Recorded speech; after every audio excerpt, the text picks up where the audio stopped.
You know what I'm saying? Like, what am I trying to achieve versus who I really am?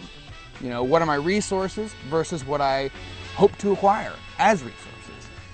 It's tricky, but I think that the uncertainty or subjectivity, as some people say, and I know that some people are, I know some people who are really thrown by the subjectivity of reality, which is, I think, rather unfortunate. And it's easy. I try to keep things very simple in my head because, as you know, as you said, there are a number of things that we're not perceiving, so you can get really swirled up into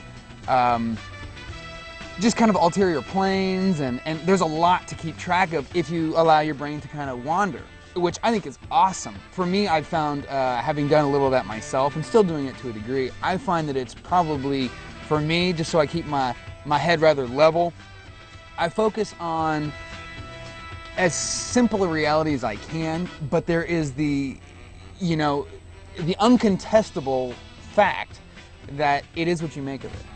You know what I'm saying? And that's kind of how you define self. Either through evolution, I think everything's evolution because I see life as nothing but a series of decisions. You know, that's it. You choose which way you go. And I used to have a very negative view of that. You know, the idea, for me, my old picture was myself on a tennis court with one of those tennis ball shooting machines, flying them at me, and I had no option as to whether or not they shot in my direction, but rather which direction I shot them once they reached me. It's good to see people out in the park. It's nice. Yeah. Yeah. Yeah, man. I gotta go. I say do it. All right. Very nice to meet you. You too, man. Very nice. I enjoyed thoroughly. Okay. Thanks for the tea. That was delicious. Yeah, it was. It's not bad. Yeah, it's just Kroger. I like it.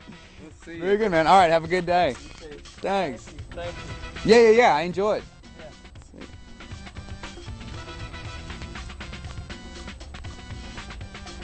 All right.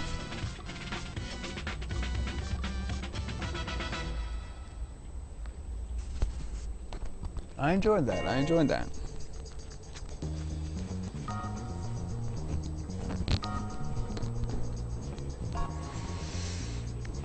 I'll be right back. You guys go ahead and dig on the tunes.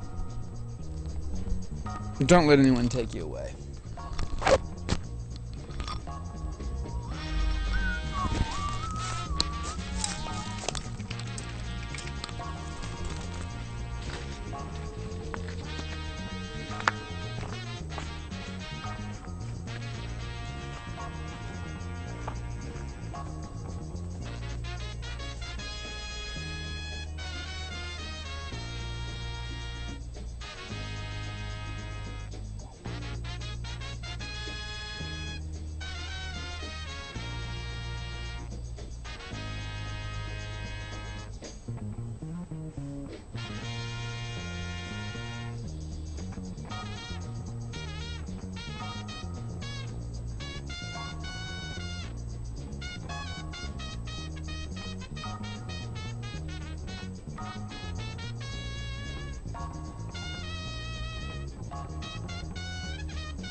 Yeah.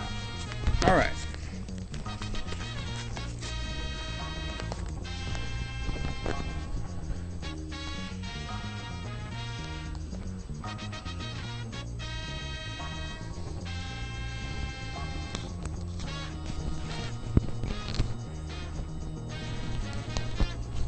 Sorry, guys.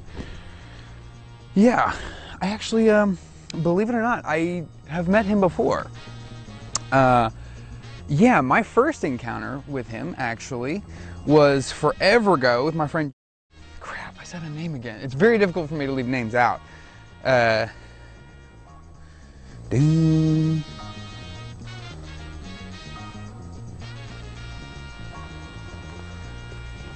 Ready?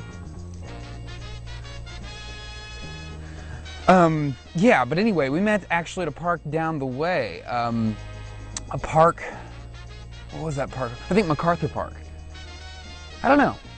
No, I forgot what park it was, but it was in town. It was in Little Rock, and my friend and I used to kick it there, and it's a really nice park that isn't really heavily populated, and it's not a park like this with trails and bike trails, pedestrian paths, and the like. It was mostly an area designated for recreation, specific recreation like basketball, football, baseball. It had a baseball park. It had a skate park, one of the few skate parks in Little Rock, the greater Little Rock area, to my knowledge anyway. And we met there. It was really kind of interesting. When I approached him, turn this down just a smidge. He was in his car by himself, as were a number of people in the park, and we just discussed a number of things. Really a sharp guy, as you'll find. Very interesting. He was about that, I guess, all-inclusive when I met him. I was going to try to be a little more rooted down for this particular occasion, this outing, but hey, you roll with it. You roll with it. It's good to see people, though, pursuing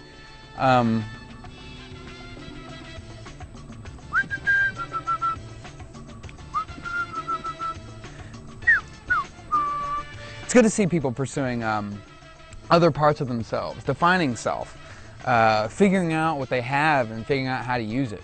It's really good to see, really good to see. Anyway, we went to Green Mountain College. It was really nice, great time. I tried reading Catch-22.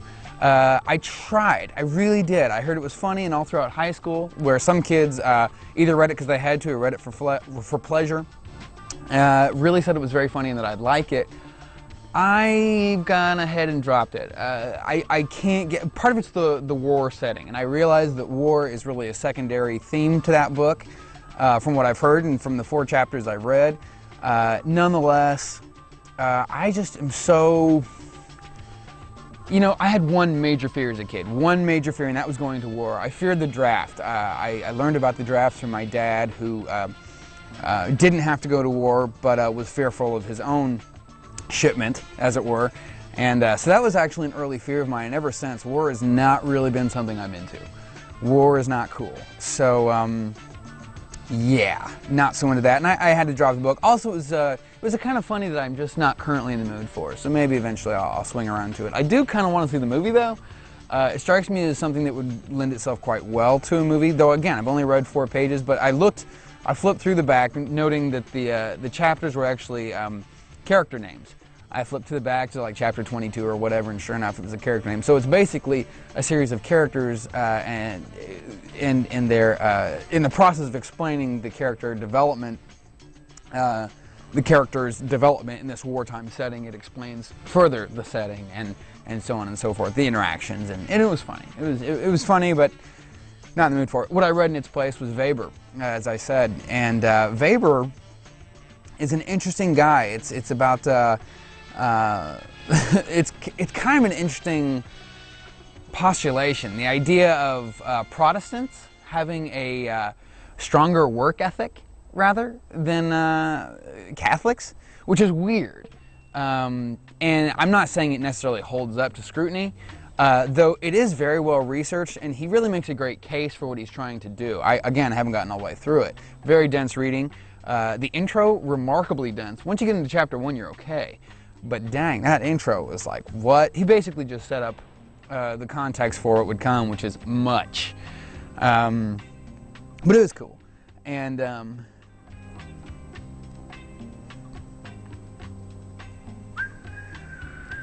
wonder if you guys will, I don't know what you got of that conversation visually. Anyway, I'll get there later.